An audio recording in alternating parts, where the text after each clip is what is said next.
Hello, I'm Michael Redmond, professional Go player. In this video, I'm going to show you a game from the Parago tournament, the 31st International Amateur Parago Championship, which was the Matsuda Masatake Memorial. Matsuda was a person who devoted a lot of effort into promoting Parago. So this game was from the second round, and the black pair was Tani, Yuiko, and Ozeki, Minoru. And they were representing Kanto Koshinetsu, which is the capital, Tokyo, and some of the surrounding areas. And the white pair was Ogaki, Mina, and Matsumoto, Naota, who were college students, so they were representing the college students. This is a bit unusual, where black would usually play an approach move somewhere. But it's not necessarily so bad. I'd say that this pincer was an unusual move, and I would like to talk about the reasoning behind that. So usually when white plays an approach move here, you could say that locally black has a choice between defending the upper side or pincering on the right side. So defending, for instance, would be this move, to look at the review board, and white would have the option of playing some kind of extension on the side. So when black does not defend and is going to pincer, usually what black should be expecting as the most likely move from white is for white to jump into the through 3-point. So when that happens, black would like to be able to build a nice wall facing the upper side. So what I'm talking about here is, for instance, if black plays here and white jumps into the through 3-point. Then black will have a very nice straight wall there, which is forming a great shape for black to build on the upper side. And when black has played that extension in the middle of the upper side, it usually makes sense for black to try to build from there. So this would be a very nice wall, and the pincer would be coordinating well with black's wall because it's right there. It's a one-space jump. Another common pincer would be this one, for the same reason that if white plays here and black covers on the left side, again black is aiming to build on the upper side. Again, black would have a relatively good connection there to that stone on the right side. So usually black plays a pincer with this in mind. And when black plays this pincer and white refuses to go into the through 3-point, well, although this is probably pretty close to even also, at least black has managed to protect the upper side. So the defensive goal has been accomplished. And also with that one pincer, black has made it more difficult for white to get profit on the lower side. Black would probably continue with something like this. This would be close to an even game, but I would say that black's pincer, while pincering on the right side, black has also managed to defend the upper side. So it's a kind of a double purpose move there, and black should not be unhappy with this variation. When black played this pincer and white jumped into the through 3-point, the distance there with that pincer one line further away is a bit tricky for black, and we'll see how that happens in the game. So at this point, white plays this move. This is a point where the more normal move would be for white to play here to go back to the study board. So this diagonal move, it completes the connection to the corner, getting rid of all of the potential of black pushing through to cut somewhere. And also black's connection to that stone on the side is not going to be perfect this time. For instance, if black plays here, white can instantly move out and cut black off there. Black might try to connect up with a move like this, in which case white can push through here and cut. So this cut is a fairly severe attack against black, and I would say this is playable for white. So this all came from the fact that black did not have a perfect connection there from the upper side to the right side pincer there. This is how I would suggest white should play. In the game, white pushed here, and when white pushes here, although this is a common move in various types of this Ozeki, black can push through here. So this is correct, and cut in the corner, and cut here to cut those two white stones off. And if black was pincering on a different point, maybe this would be good. Actually, this was a chance for black to pull out with the one stone. I think black should have pulled out. Let's take another look at this in the review board. This was an opportunity for black to pull back here, and in this case, the position of black's stone there on the third line on the right side is pretty good, and white will extend here. Black will probably improve the upper side by going down here. This threatens to kill the corner in a ko, and it also protects black's connection to the stone on the upper side. For instance, if white plays here, that's already on the second line there that is connecting black up. So this way black could connect up. Otherwise, if white goes further inside, then black can jump out. And again, when white pushes through like this, that stone on the second line is helping black connect up. And the ko I was talking about in the corner, say white plays something like this. The ko is, for instance, black could play here, and white would throw in here. This is actually a basic life and death shape, where it's a ko. It's a ko this way, or it's going to be a ko if black plays the knight's move also. In which case white would bump against here, and we would have this ko. So there's two ways to make the ko. The choice there actually depends on the board position in some cases. Black played a hane on top, and white captured the one stone, and black extended here. So again, because of the unusual placement of black's pincer on the right side, black's connection here is not completely safe. It's not a complete connection, and that will become an issue later in the game. So the game continued with white pressing here, and black slided. So this move has not been so very popular in recent times, and actually in this board position I'm going to suggest a different move for black. Now, first of all, to look at it in the review board, there is the issue that at any point white can jump out here and cut off that black stone on the right side. So I would suggest that this is a chance for black to cut once here, a forcing move that improves black's connection on the right side. And then black could continue with this move, and we can see a big moyo developing for black on the upper side and the left side. So these two areas have combined to make a kind of a large moyo there. And it will be a fight if white cuts on the fifth line, but black, it looks playable for black too. So I would suggest black should play this way to combine the two areas into a larger moyo and to get rid of that weakness that black had on the right side of the board. In the game, black slided, and white immediately jumped out. So this was a very strong attack on black's right side, and black moved out. This became one of the key fights in this game.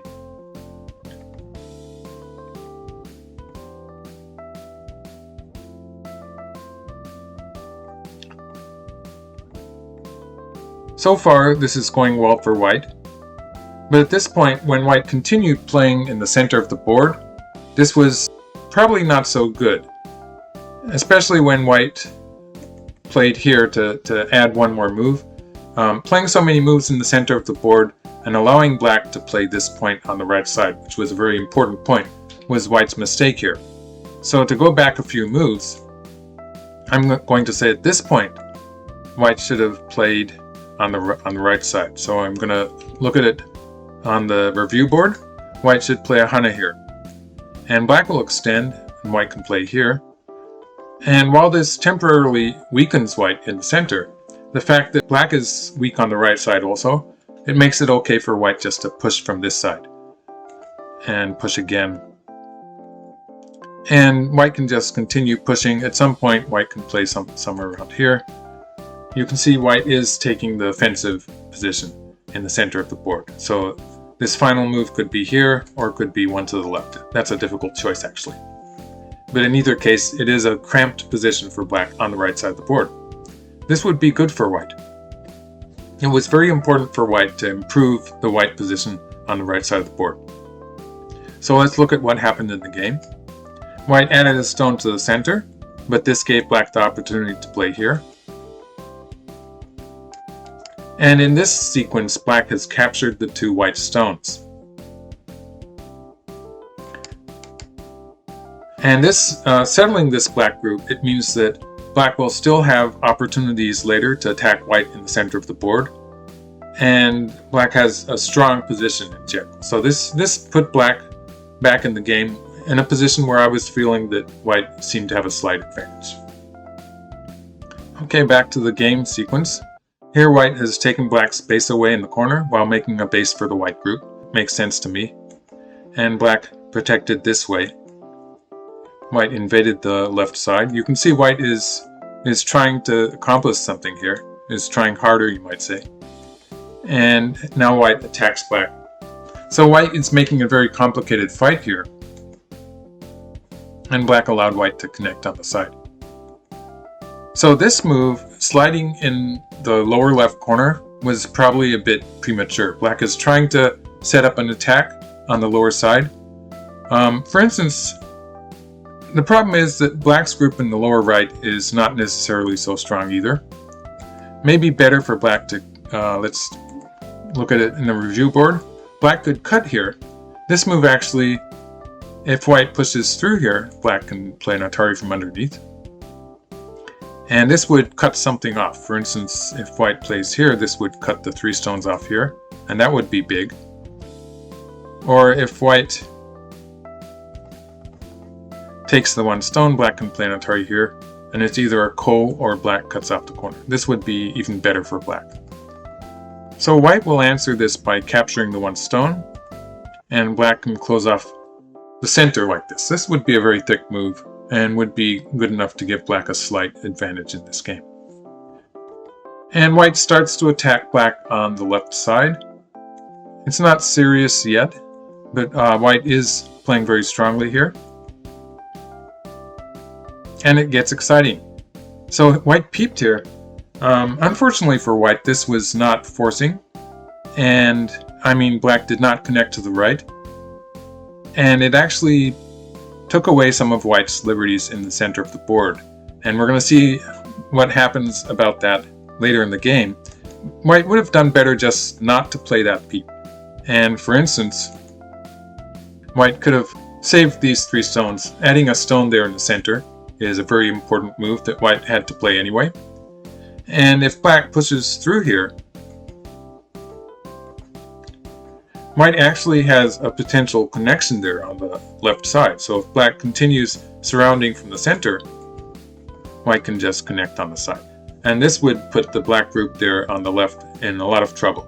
So this would be the simple, the easiest way for white to continue, and it would be good for white. So to go back to the game, this actually put these white stones in the center. It took away some of their liberties. So white extended here. White is still in an offensive position on the left side of the board. I would say this was white's second mistake in this local fight.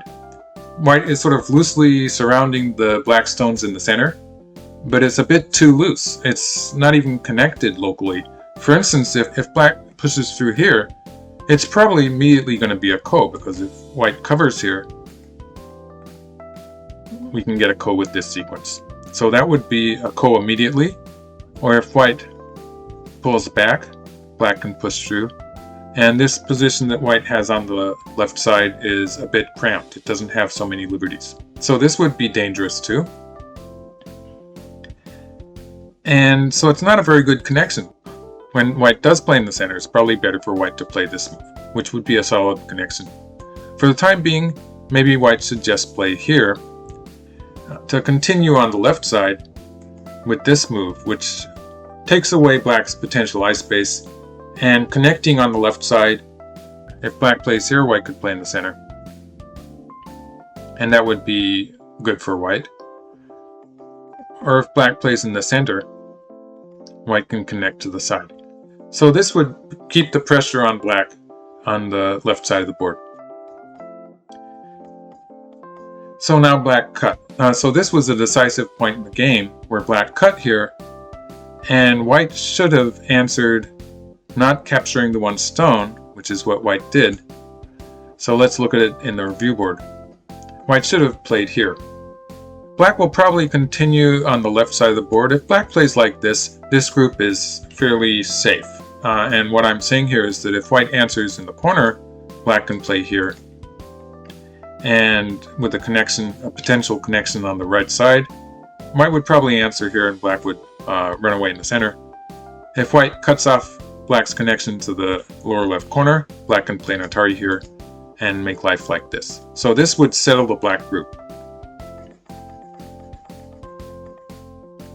And white would probably answer here to start with, and black would still run out in the center. So this would continue the fight. White could continue attacking with this. It looks like it's still playable for white.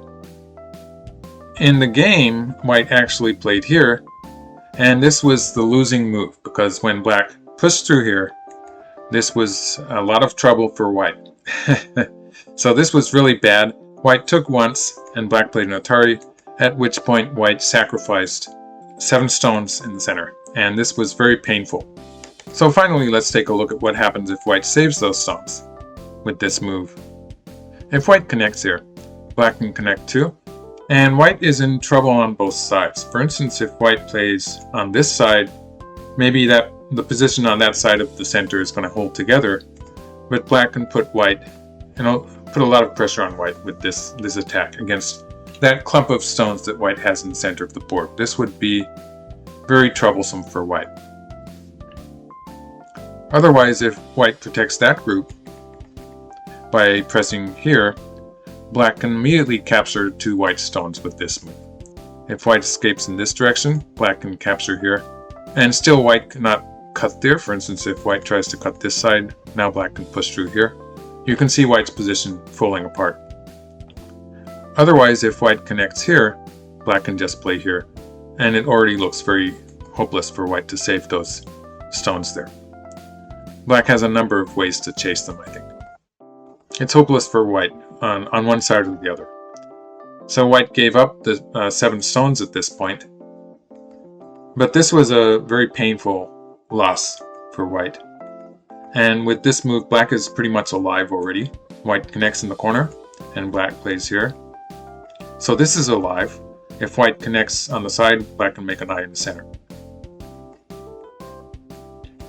After this, it is pretty one-sided. Black is attacking white on the lower side and has an advantage in territory at this point.